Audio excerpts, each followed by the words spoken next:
This is Pranay Kumar Singh from ISPCS centre.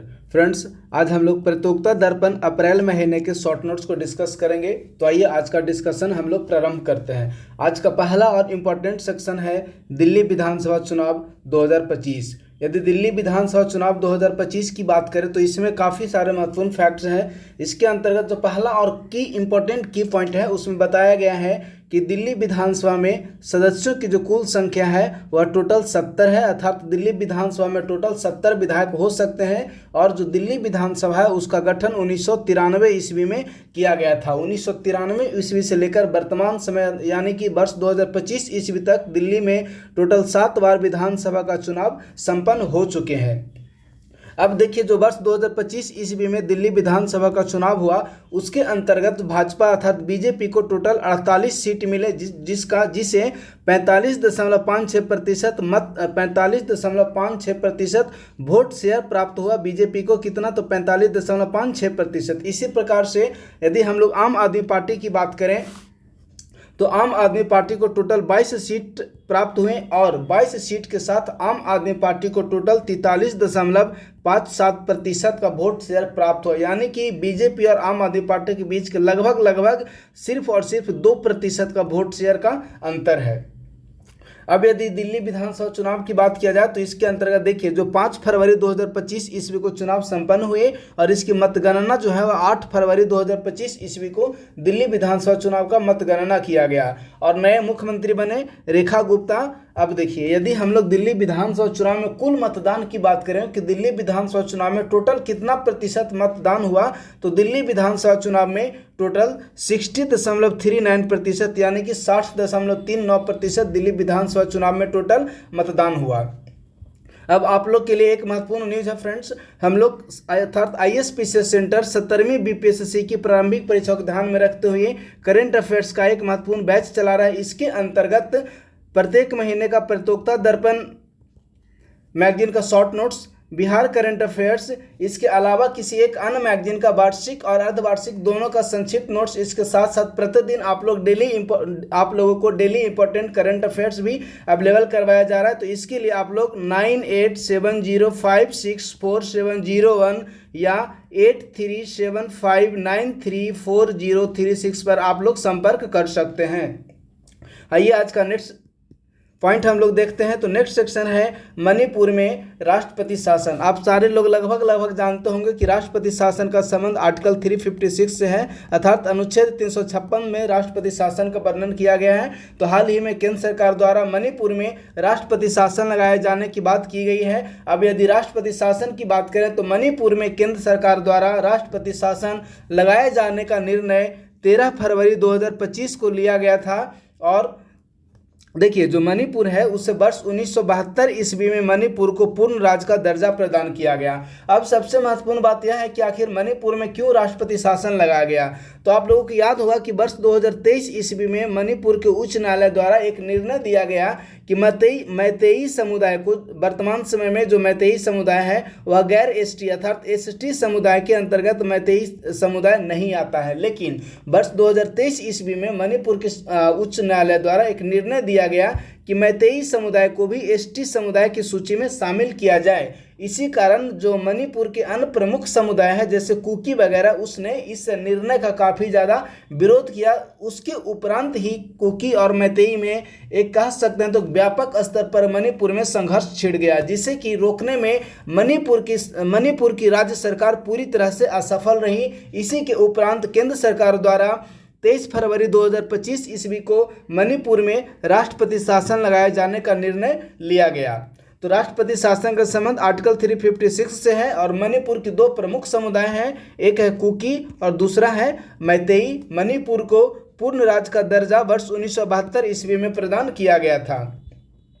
Next है सेना के पूर्वी कमान के मुख्यालय का नाम बदल दिया गया है। तो देखिए, केंद्र सरकार द्वारा सेना के पूर्वी कमान का मुख्यालय जो कि पहले फोर्ट विलियम था उसका नाम बदलकर विजय दुर्ग कर दिया है। अर्थात सेना के पूर्वी कोण के मुख्यालय का नाम फोर्ट विलियम से बदलकर विजय दुर्ग कर दिया गया है। अब यहाँ सबसे बड़ी बात यह है कि यह जो फोर्ट विलियम है वो किनके नाम पर सेना के पूर्वी कमान का मुख्यालय प्रारंभ में फोर्ट विलियम पड़ा था। तो देखिए, जब ईस्ट भारत में ब्रिटिश सरकार थी, अर्थात ब्रिटिश सरकार का भारत में हुकूमत चल रहा था, तो ऐसी स्थिति में ईस्ट इंडिया कंपनी के शासनकाल के दौरान इंग्लैंड के राजा विलियम तृतीय के नाम पर फोर्ट विलियम बनाया गया था। और 1962 ईस्वी के भारत चीन युद्ध के उपरांत इस फोर्ट विलियम को भारतीय सेना के पूर्वी कमान का मुख्यालय बनाया गया। लेकिन वर्ष 2025 ईस्वी में केंद्र सरकार ने इस पूर्वी कमान के मुख्यालय का नाम फोर्ट विलियम से बदलकर विजय दुर्ग कर दिया। नेक्स्ट पॉइंट की तरफ मूव करते हैं। तो नेक्स्ट पॉइंट है गुजरात सरकार से संबंधित। तो देखिए, हाल ही में उत्तराखंड सरकार द्वारा जब समान नागरिक संहिता अर्थात यूसीसी को लागू किया गया उत्तराखंड सरकार द्वारा, तो ऐसी स्थिति में भारत के कई अन्य राज्यों द्वारा भी अपने अपने राज्यों में यूसीसी को अर्थात समान नागरिक संहिता को लागू किए जाने की बात की गई।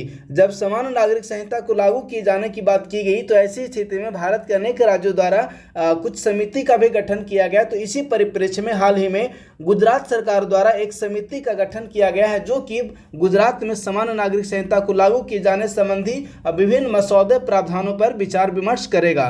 तो उस समिति का जो अध्यक्ष हैं वो रंजना देसाई को बनाया गया है। और यही जो रंजना देसाई हैं, उत्तराखंड सरकार द्वारा भी समान नागरिक संहिता को जब लागू करने के लिए समिति गठित की गई थी, तो उस समिति का नेतृत्व भी न्यायमूर्ति रंजना देसाई द्वारा ही किया गया था। और गुजरात सरकार ने भी जो 5 सदस्यीय समिति का गठन किया है, उस समिति का नेतृत्व भी रंजना देसाई द्वारा ही किया जाएगा। इस समिति का जो गठन है वह मुख्य रूप से 4 फरवरी 2025 ईस्वी को गुजरात सरकार द्वारा समान नागरिक संहिता गठित करने के लिए एक 5 सदस्यीय समिति का गठन किया गया, जिसके अध्यक्ष हैं रंजना देसाई। इस समिति में टोटल अध्यक्ष सहित 5 सदस्य होंगे, जिसका गठन किया गया 4 फरवरी 2025 ईस्वी को। और यह जो समिति है वह मुख्य रूप से 45 दिनों के अंदर अपनी रिपोर्ट को सौंपेगी।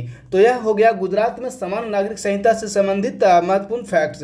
अब हम लोग बात करते हैं 4 नए रामसर स्थल को शामिल किया गया है। तो हम लोग यह हम लोग देखने का कार्य करते हैं कि आखिर भारत में कौन कौन से ऐसे 4 नए वेटलैंड्स हैं जिन्हें कि रामसर स्थल की सूची में शामिल किया गया है। तो यह जो रामसर समझौता है वह ईरान के रामसर में 2 फरवरी 1971 ईस्वी को ईरान के रामसर में रामसर समझौता, जिसे कि वेटलैंड के कंजर्वेशन के लिए एक समझौता किया गया, जिसे रामसर समझौता के नाम से जाना गया। और यह जो रामसर समझौता है वह 2 फरवरी 1971 ईस्वी को ईरान के रामसर शहर में किया गया था। उसी कारण इसका नाम दिया गया रामसर स्थल। अब हम लोग यह देखते हैं कि भारत के कौन कौन से 4 नए वेटलैंड हैं जिन्हें कि रामसर स्थल की सूची में शामिल किया गया है। तो इसमें पहला है सक्कारा कोटई पक्षी अभयारण्य, जो कि तमिलनाडु में है। दूसरा थोरथंगल पक्षी अभयारण्य, जो कि तमिलनाडु में है। और नेक्स्ट है खेचेओपलरी वेटलैंड। यह जो खेचेओपलरी वेटलैंड है वह सिक्किम में है। और नेक्स्ट है उधवा झील। यह जो उधवा झील है वह मुख्य रूप से झारखंड में है। तो ये जो 4 वेटलैंड हैं जिन्हें कि हाल ही में रामसर स्थल की सूची में शामिल किया गया है। अब यदि हम लोग सक्कारा कोटई पक्षी अभयारण्य की बात करें, तो देखिए, यह जो सक्कारा कोटई पक्षी अभयारण्य जो कि मुख्य रूप से तमिलनाडु में स्थित है, वह मध्य एशियाई फ्लाईवे का एक भाग है। मध्य एशियाई फ्लाईवे मुख्य रूप से आर्कटिक महासागर, हिंद महासागर और यूरेशियाई क्षेत्र के अंतर्गत जो प्रवासी पक्षियों का आने जाने का एक मार्ग है, जिसे कि मध्य एशियाई फ्लाईवे के नाम से जाना जाता है।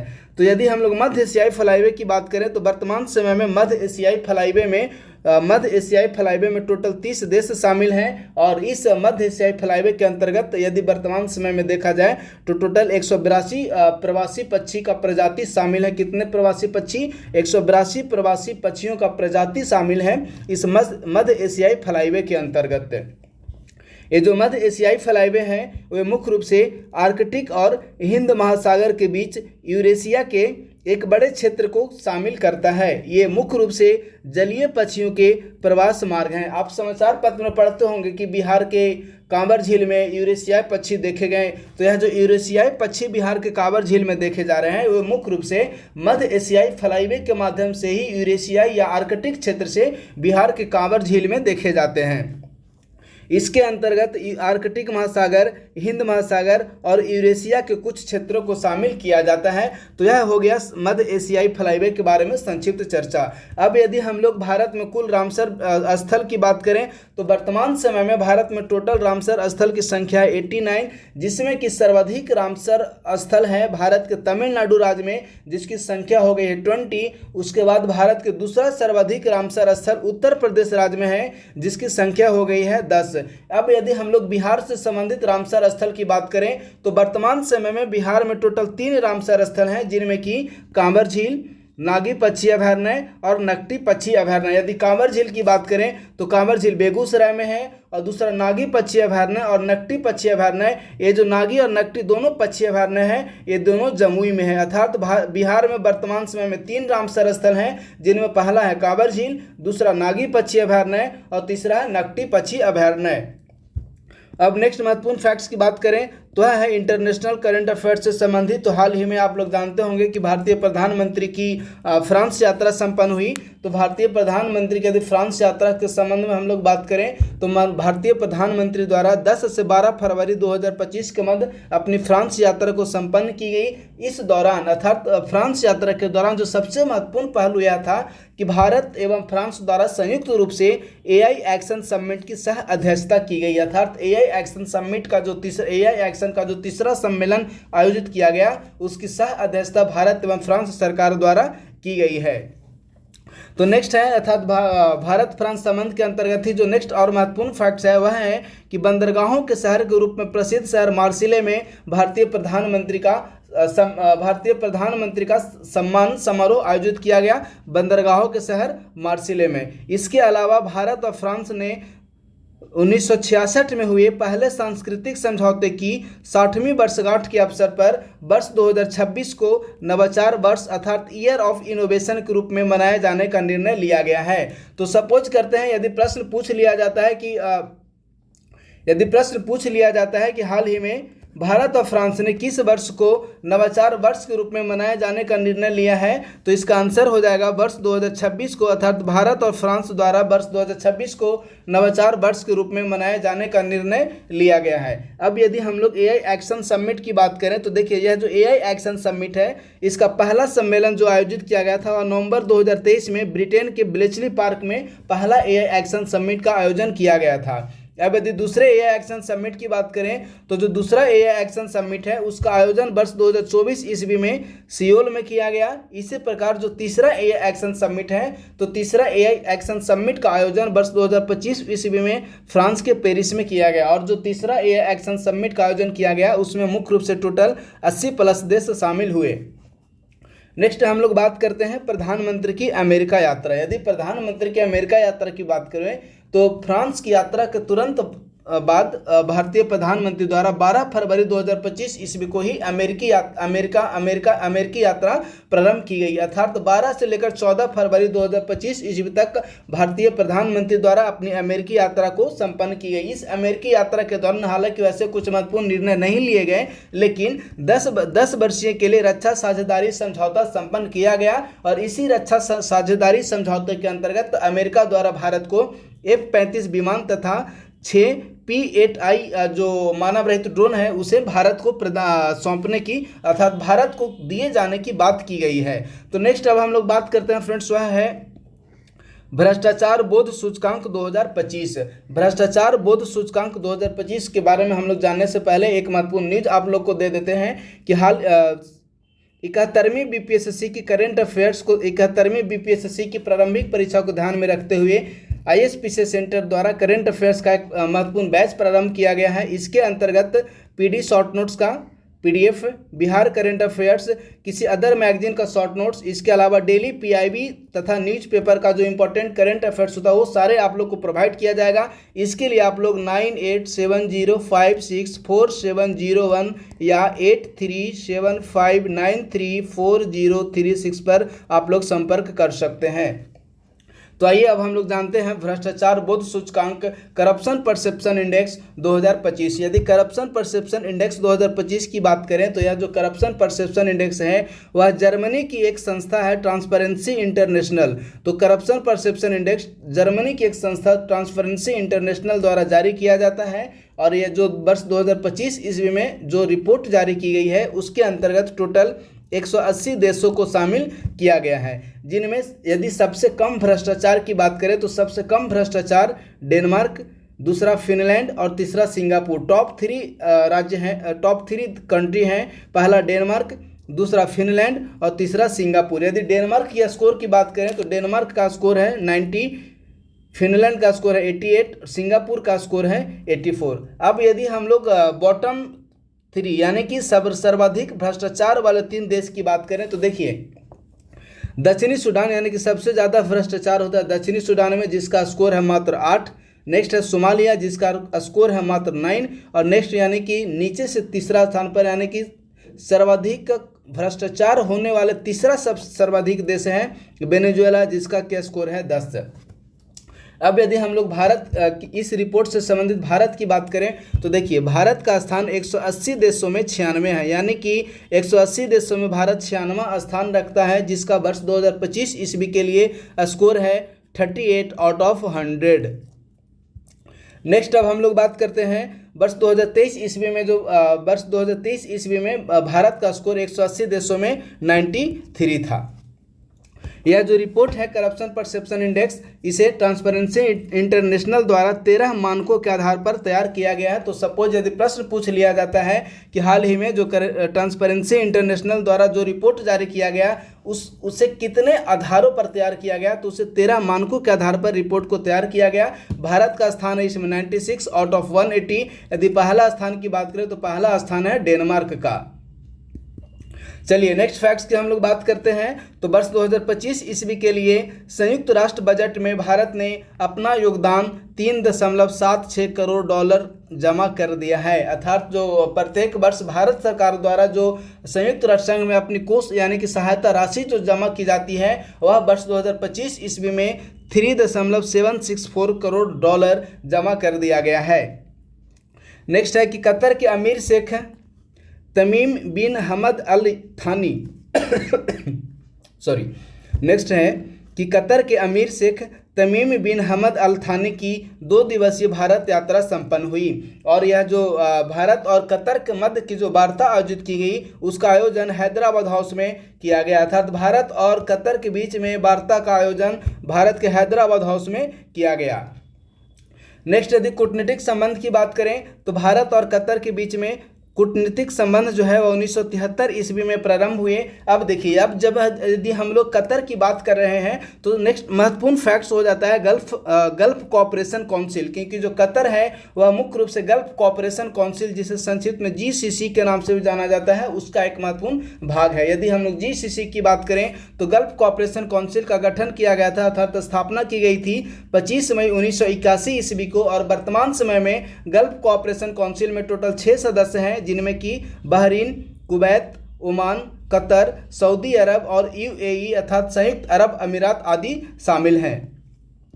नेक्स्ट फैक्ट्स की बात करते हैं हम लोग, तो है इंडियन ओशियन समिट अर्थात हिंद महासागर सम्मेलन। ध्यान दीजिएगा यह जो हिंद महासागर सम्मेलन है वह वर्ष 2025 ईस्वी में जो हिंद महासागर सम्मेलन का आयोजन किया गया वह 8वां हिंद महासागर सम्मेलन है, जिसका पहला संस्करण जो है वह वर्ष 2016 ईस्वी में सिंगापुर में पहला हिंद महासागर सम्मेलन का आयोजन किया गया था। अब यदि हम लोग हिंद महासागर सम्मेलन 2025 की बात करें तो जो हिंद महासागर सम्मेलन 2025 है वह ओमान के मस्कट में संपन्न हुआ। अर्थात ओमान के मस्कट में 8वें हिंद महासागर सम्मेलन का आयोजन किया गया।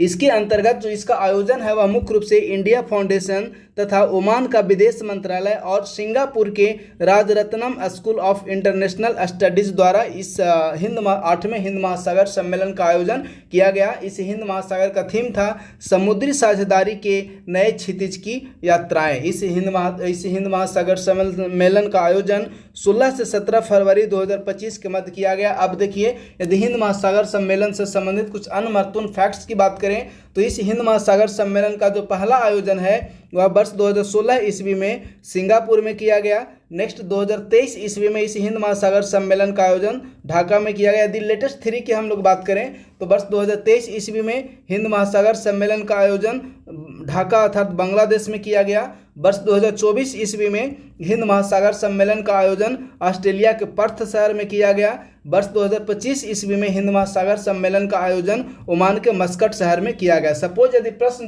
पूछ लेता है आपसे कि वर्ष 2024 ईस्वी में हिंद महासागर सम्मेलन का आयोजन कहाँ किया गया, यदि यह प्रश्न पूछा जाता है आप लोगों से कि वर्ष 2024 ईस्वी में हिंद महासागर सम्मेलन का आयोजन कहाँ किया गया, और यदि ऑस्ट्रेलिया के 4 शहर दे देता है, जैसे पर्थ हो गया, सिडनी हो गया, ब्रिस्बेन हो गया, इस टाइप का यदि ऑस्ट्रेलिया के 4 शहर दे देते हैं तो आप लोग ध्यान रखिएगा कि वर्ष 2024 ईस्वी में जो हिंद महासागर सम्मेलन का आयोजन है वह वर्ष 2024 ईस्वी में ऑस्ट्रेलिया के पर्थ शहर में हिंद महासागर सम्मेलन का आयोजन किया गया। इसी प्रकार से वर्ष 2025 ईस्वी में हिंद महासागर सम्मेलन का आयोजन ओमान के मस्कट में किया गया।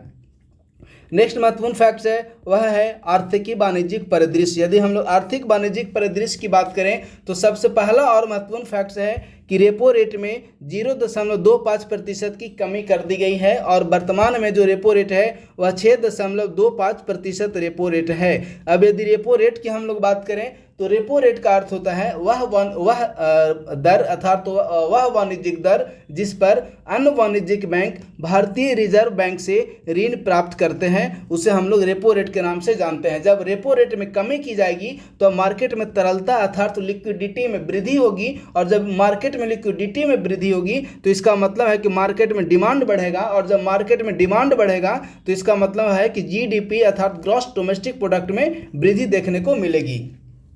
नेक्स्ट पॉइंट है वित्त वर्ष 2025-26 में जीडीपी वृद्धि दर 6.7% रहने का अनुमान आरबीआई द्वारा लगाया गया है। अर्थात यदि प्रश्न पूछे जाते हैं कि वर्ष 2025-26 ईस्वी के लिए आरबीआई द्वारा जीडीपी वृद्धि दर कितना रहने का अनुमान लगाया गया है तो 6.7% का अनुमान लगाया गया है आरबीआई द्वारा वर्ष 2025 ईस्वी में जीडीपी वृद्धि दर का। इसी प्रकार से अब यदि हम लोग अन्य महत्वपूर्ण फैक्ट्स की बात करें तो देखिए वर्ष जो रेपो रेट है वह अभी मैंने बताया कि रेपो रेट में 0.25% की कमी कर दी गई है। तो जो पहला रेपो रेट था अर्थात 6.50 जो रेपो रेट था उसमें 0.25% की कमी कर दी गई है, तो यह हो गया 6.25%। और नेक्स्ट है ट्रिपल आर अर्थात reverse repo rate. Reverse repo rate में वर्तमान समय में जो रिवर्स रेपो रेट है वह है 3.35%।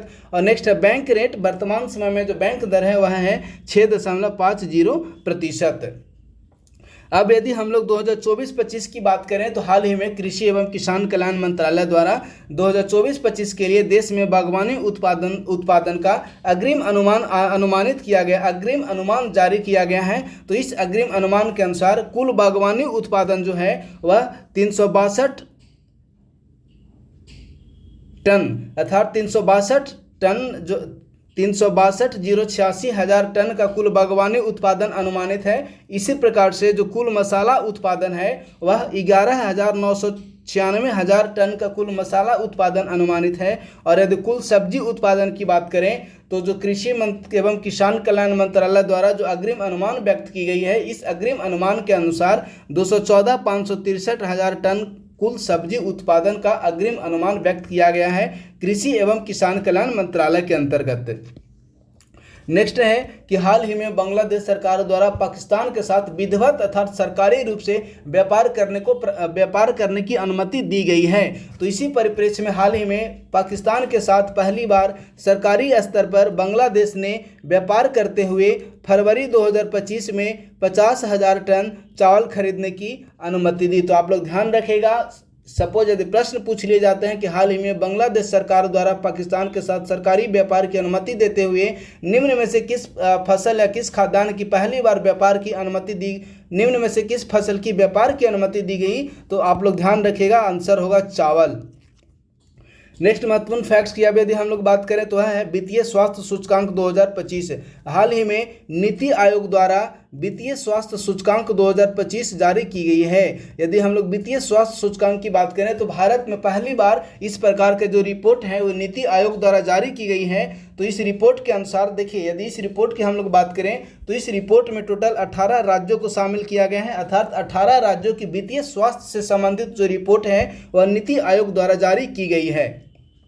यह जो रिपोर्ट है वह मुख्य रूप से 5 प्रमुख उप सूचकांकों के आधार पर आधारित है, जिसमें कि व्यय की गुणवत्ता, राजस्व जुटाना, वित्तीय विवेक, ऋण सूचकांक और ऋण स्थिरता आदि को शामिल किया गया है। अर्थात इस रिपोर्ट को तैयार करने में नीति आयोग द्वारा जो 5 प्रमुख उप सूचकांक बनाए गए हैं, जिनमें व्यय की गुणवत्ता, राजस्व जुटाना, वित्तीय विवेक, ऋण सूचकांक और ऋण स्थिरता आदि को शामिल किया गया है।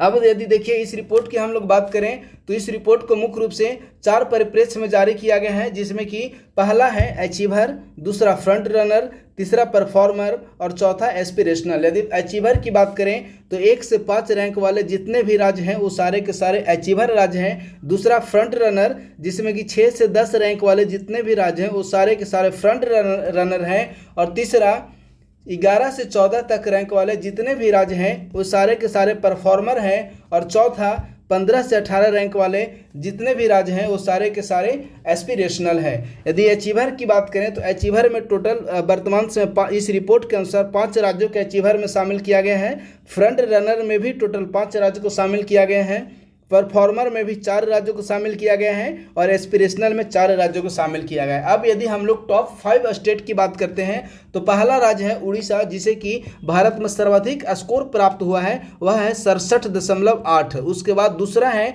55.2 अंक के साथ छत्तीसगढ़, तीसरा 53.6 अंक के साथ गोवा, चौथा है 51.6 अंक के साथ झारखंड और पांचवा है 50.5 अंक के साथ गुजरात। अब यदि हम लोग बिहार की बात करें कि वित्तीय स्वास्थ्य सूचकांक में बिहार का क्या स्थान है, तो बिहार का स्थान 27.8 के साथ बिहार जो है वह वित्तीय स्वास्थ्य सूचकांक में 13वां स्थान प्राप्त करता है। और 13वां स्थान के साथ जो बिहार है वह परफॉर्मर की श्रेणी में बिहार को शामिल किया गया है। अब यदि हम लोग इस रिपोर्ट के अनुसार सबसे अंतिम स्थान की बात करें तो इस रिपोर्ट में सबसे अंतिम स्थान अर्थात 18वां जो स्थान है वह एस्पिरेशनल के रूप में पंजाब राज्य को प्राप्त हुआ है। अर्थात इस रिपोर्ट में सबसे अंतिम स्थान पंजाब को प्राप्त हुआ है, जिसका की स्थान है 18वां। नेक्स्ट फैक्ट्स की यदि हम लोग बात करते हैं फ्रेंड्स, तो नेक्स्ट है एनएसए द्वारा हाल ही में भारत की राष्ट्रीय आय से संबंधित दूसरा अनुमान जारी किया गया है। यदि इस अनुमान की बात करें तो वर्ष 2024-25 की पहली दोनों तिमाहियों में जीडीपी में वृद्धि दर 6.6% तथा 5.6% अनुमानित है। यानी कि वर्ष 2024-25 के लिए जो पहली दोनों तिमाहियों में एनएसओ द्वारा जो जारी किया गया आंकड़ा, उस आंकड़े के अनुसार जीडीपी में वृद्धि दर पहली तिमाही में 6.6% और दूसरी तिमाही में 5.6% अनुमानित है। इसी प्रकार से यदि तीसरी तिमाही की बात करें तो तीसरी तिमाही में जो वृद्धि दर है वह 6.2% आकलित की गई है। और देखिए जो एनएसए द्वारा हाल ही में जो रिपोर्ट जारी किया गया है उसके अनुसार जीडीपी में वार्षिक वृद्धि दर की बात की गई है 6.5%। तो आप लोग इसे ध्यान देंगे कि एनएसए द्वारा जीडीपी में वार्षिक वृद्धि दर की बात की गई कितना, तो 6.5%। नेक्स्ट है जीडीपी जो एनएसओ द्वारा जो रिपोर्ट जारी की गई है उसके अनुसार वर्तमान समय की जो जीडीपी है वह है 331.03 लाख करोड़ वर्तमान समय की जीडीपी है। और पिछले वर्ष की तुलना में इस भारत की जीडीपी में 9.9% की वृद्धि देखने को मिली है। कितनी वृद्धि देखने को मिली है पिछले वर्ष की तुलना में? 9.9% की। इसी प्रकार से यदि हम पर कैपिटा इनकम अर्थात प्रति व्यक्ति आय की बात करें तो जो प्रति व्यक्ति आय है वह है 2,05,079 रुपया, जिसमें कि पिछले वर्ष की तुलना में 8.8% की वृद्धि देखने को मिली है। इसी प्रकार से यदि हम लोग नेक्स्ट फैक्ट्स की बात करें तो वह है वर्ष 2023-24 की राष्ट्रीय आय संबंधी दूसरे अग्रिम अनुमान को जारी किया गया है। इसके अनुसार यदि हम लोग जीडीपी की बात करें तो स्थिर मूल्य पर 2011-12 के स्थिर मूल्य पर यदि जीडीपी की बात करें तो 161.65 लाख करोड़ रुपया 2011-12 के स्थिर मूल्य पर भारत की जीडीपी है। और 268.90 लाख करोड़ रुपया यदि वर्तमान मूल्य पर भारत की जीडीपी की बात करें तो वर्तमान मूल्य पर भारत की जीडीपी 268.90 लाख करोड़ रुपया है। इसी प्रकार से यदि हम लोग शुद्ध राष्ट्रीय आय की बात करें तो 2022-23 ईस्वी में भारत का जो शुद्ध राष्ट्रीय आय है वह है 233.91 लाख करोड़ रुपया, जो कि पिछले वर्ष की तुलना में 13.3% ज़्यादा है।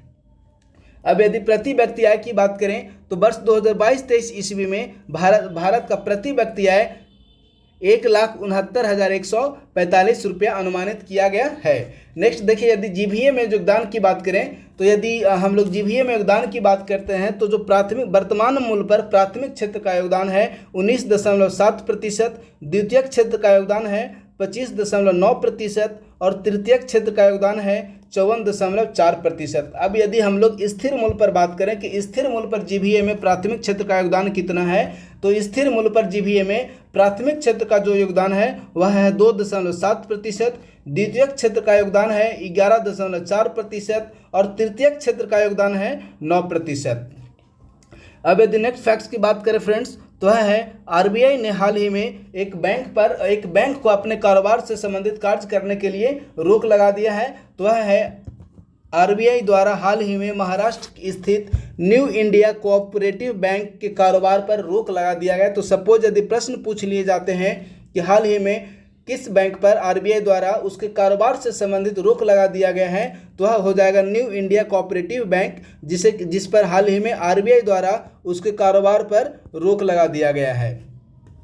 नेक्स्ट है आईएमईसी। यदि हम लोग आईएमईसी की बात करें तो इसका पूरा नाम है India middle east Europe corridor. ध्यान दीजिएगा, आईएमईसी का पूरा नाम है India middle east Europe corridor. Next है भारत के नए मुख्य चुनाव आयुक्त। हाल ही में भारत के नए मुख्य चुनाव आयुक्त की नियुक्ति की गई है। तो यदि हम लोग भारत के नए मुख्य चुनाव आयुक्त की बात करें तो भारत के नए मुख्य चुनाव आयुक्त बने हैं ज्ञानेश कुमार। और चुनाव देखिए, यह जो ज्ञानेश कुमार हैं इनकी नियुक्ति अब वर्तमान समय में एक समिति द्वारा की जाती है। इस समिति की यदि हम लोग बात करें तो इस समिति में प्रधानमंत्री, गृह मंत्री और लोकसभा में विपक्ष के नेता को शामिल किया जाता है। तो जो वर्तमान समय में जो ज्ञानेश कुमार नए मुख्य चुनाव आयुक्त नियुक्त किए गए हैं उनकी नियुक्ति इसी समिति की सिफारिश के आधार पर की गई है, जिसमें कि प्रधानमंत्री, गृह मंत्री और लोकसभा में विपक्ष को नेता को शामिल किया जाता है। ये जो ज्ञानेश कुमार हैं वो भारत के 26वें मुख्य निर्वाचन आयुक्त हैं।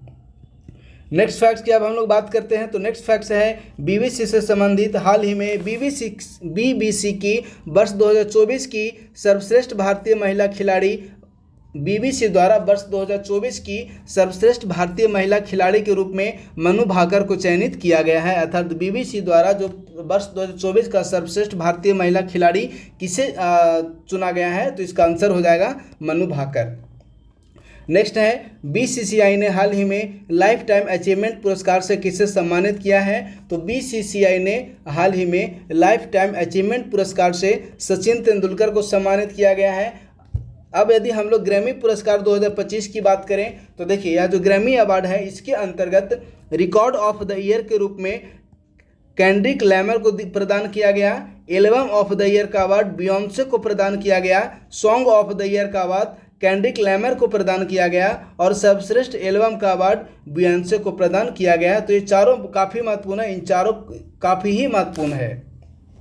नेक्स्ट है आगा खान चतुर्थ। देखिए, यदि हम लोग आगा खान चतुर्थ की बात करें तो जो आगा खान चतुर्थ हैं वो इस्माइली मुस्लिम समुदाय के आध्यात्मिक गुरु माने जाते हैं, जिनका कि हाल ही में निधन हो गया। तो ये काफ़ी एक इम्पोर्टेंट पर्सनैलिटी है, इसी कारण इनसे संबंधित प्रश्न बनने की संभावना विद्यमान है। तो मैंने बताया आपको कि आगा खान चतुर्थ जो हैं वे इस्माइली मुस्लिम समुदाय के आध्यात्मिक गुरु माने जाते हैं, जिनका कि हाल ही में निधन हो गया है। नेक्स्ट है वर्ल्ड वेटलैंड डे। यदि वर्ल्ड वेटलैंड डे की बात करें तो प्रत्येक वर्ष 2 फरवरी को वर्ल्ड वेटलैंड डे का आयोजन किया जाता है। इसी प्रकार से नेक्स्ट है विश्व कैंसर दिवस। यदि विश्व कैंसर दिवस की बात करें तो प्रत्येक वर्ष 4 फरवरी को विश्व कैंसर दिवस मनाया जाता है। नेक्स्ट है राष्ट्रीय उत्पादकता दिवस। यदि राष्ट्रीय उत्पादकता दिवस की बात करें तो प्रत्येक वर्ष 12 फरवरी को राष्ट्रीय उत्पादकता दिवस मनाया जाता है। अब फ्रेंड्स, यदि हम लोग कुछ महत्वपूर्ण पुस्तक की बात करते हैं तो देखिए, जो सबसे महत्वपूर्ण पुस्तक है वह है the circle of life. The circle of life के लेखक हैं सुधा मूर्ति। नेक्स्ट पुस्तक है the new icon Savarkar and the facts. यदि the new icon Savarkar and the facts की बात करें तो इस पुस्तक के लेखक हैं अरुण शौरी। इसी प्रकार से जो नेक्स्ट और महत्वपूर्ण पुस्तक है वह है वाइल्ड फिक्शंस। वाइल्ड फिक्शंस के लेखक हैं अमिताभ घोष। तो ये 3 काफ़ी ही महत्वपूर्ण पुस्तक हैं। पहला पुस्तक है द सर्किल ऑफ लाइफ, सुधा मूर्ति द्वारा लिखा गया है। नेक्स्ट पुस्तक है the new icon Savarkar and the facts, इसके लेखक है अरुण शौरी। नेक्स्ट है वाइल्ड फिक्शंस, इसके लेखक हैं अमिताभ घोष। नेक्स्ट फैक्ट्स की बात करते हैं तो वह है आदि महोत्सव। देखिए, यदि आदि महोत्सव की हम लोग बात करें तो केंद्र सरकार के जनजातीय मंत्रालय द्वारा प्रत्येक वर्ष आदि महोत्सव का आयोजन किया जाता है। तो वर्ष 2025 ईस्वी में 18 से 24 फरवरी के मध्य इस आदि महोत्सव का आयोजन किया गया नई दिल्ली के मेजर ध्यानचंद स्टेडियम में। नेक्स्ट है सूरज कुंड अंतर्राष्ट्रीय हस्तशिल्प मेला। यदि सूरज कुंड अंतर्राष्ट्रीय हस्तशिल्प मेला की बात करें तो इसका आयोजन किया गया 7 से 23 फरवरी 2025 के मध्य फरीदाबाद में। इसका यदि थीम राज्य की बात करें तो वह है उड़ीसा और मध्य प्रदेश, इसके थीम स्टेट हैं। इसी प्रकार से यदि भागीदार देश की बात करें तो जो सूरजकुंड अंतर्राष्ट्रीय हस्तशिल्प मेला है इसके भागीदार देश हैं बिम्स्टेक।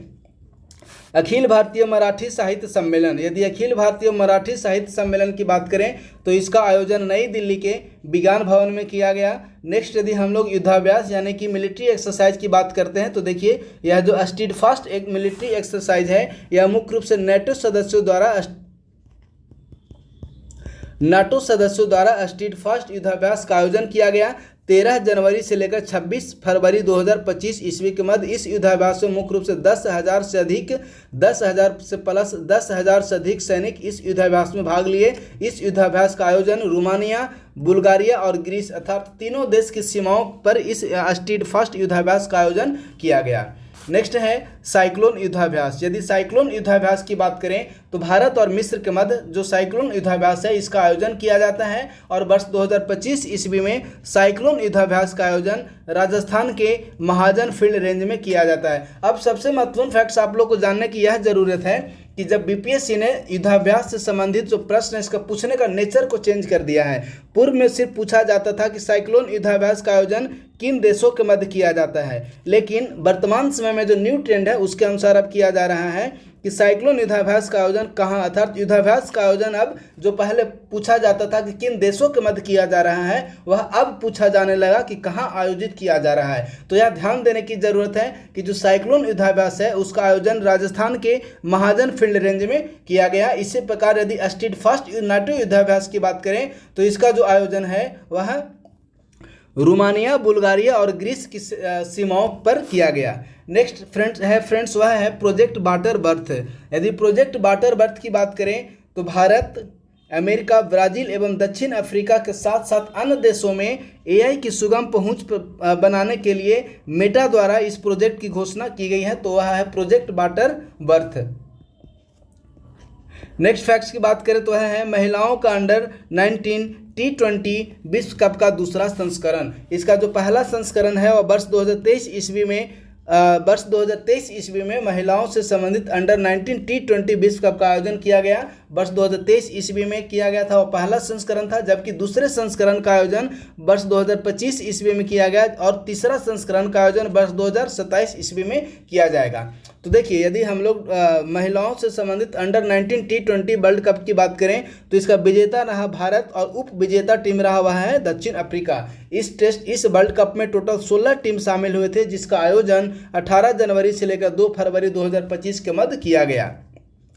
इसी प्रकार यदि पहला विश्व कप की बात करें तो इसका विजेता रहा था भारत और उप विजेता टीम था दक्षिण अफ्रीका, जो कि दूसरे विश्व कप में भी सेम यही स्थिति है। यदि तीसरा संस्करण का आयोजन की बात करें, सपोज यदि प्रश्न पूछ लेता है कि महिलाओं से संबंधित अंडर 19 T20 वर्ल्ड कप का आयोजन 2027 ईस्वी में कहाँ किया जाएगा, तो बांग्लादेश एवं नेपाल द्वारा संयुक्त रूप से वर्ष 2027 ईस्वी में महिलाओं से संबंधित अंडर 19 T20 वर्ल्ड कप का आयोजन किया जाएगा। तो इस प्रकार से फ्रेंड्स आज का जो यह सेशन था समाप्त हुआ। इस सेशन को समाप्त करने से पूर्व एक अन्य महत्वपूर्ण सूचना है कि 71वीं बीपीएससी की प्रीलिम्स परीक्षा को ध्यान में रखते हुए आईएसपीसीएस सेंटर द्वारा करेंट अफेयर्स से संबंधित एक महत्वपूर्ण बैच को प्रारंभ किया गया है। इस बैच के अंतर्गत प्रत्येक महीने की PD short notes, Bihar current, other magazine के शॉर्ट नोट्स के साथ साथ डेली पीआईबी एवं अन्य करेंट अफेयर्स से संबंधित आप लोग को अपडेट कराया जा रहा है।